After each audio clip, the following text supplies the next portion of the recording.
Let me thank Bruce for, first of all, his leadership, his advocacy, working with all of you at First Focus. There is a reason we call the organization First Focus. We are talking about those in the dawn of life, those who ultimately will help lead our country, help it grow, help it build families, build communities. And so it is fitting and appropriate that it is our first focus. And if ever there was a time to have that focus be riveted for the nation to consider, it certainly is now. So I appreciate what you all do here on behalf of America's children. Cecilia, thank you so much for what you do in the Association for the Children of New Jersey and your long-standing history standing up for children in our home state, and for everything the association has done to help children learn, to dream, and to realize a world of hope and possibilities.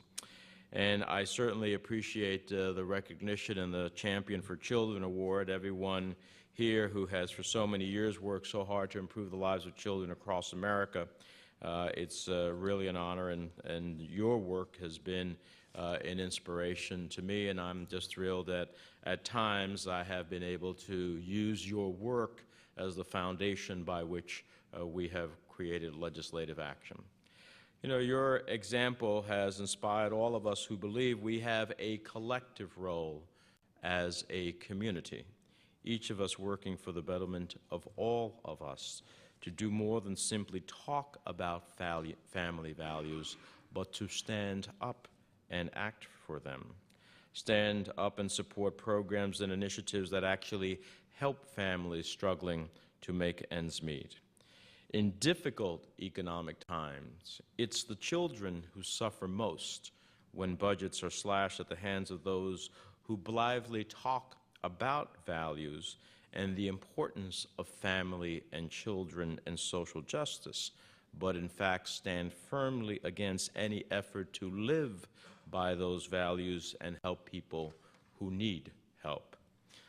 They say no to health care, no to affordable, stable housing opportunities, no to Head Start, no to student loans, no to children's nutrition, no to the Children's Health Insurance Program that has helped so many children get the health care they need.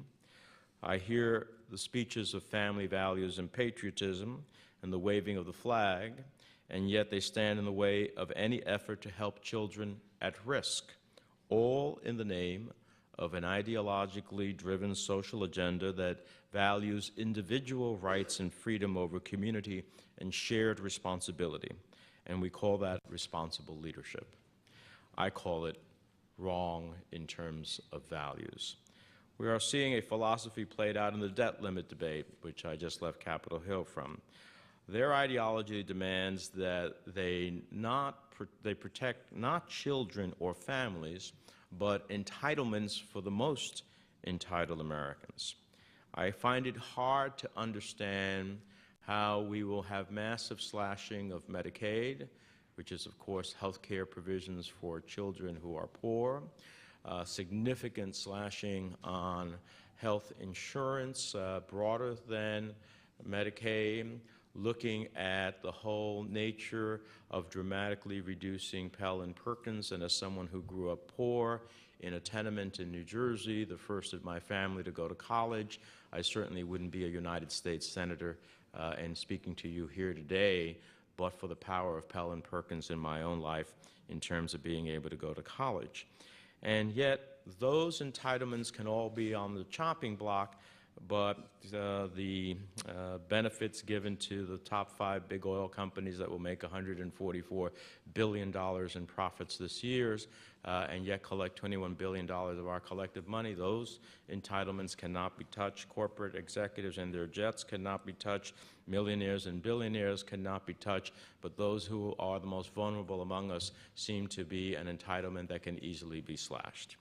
In my view, and in my life and in my work, I have come to understand how wrong that view is, and I hope that you'll agree that when the 400 richest Americans at the top hold more wealth than the 150 million at the bottom, that's a staggering statistic.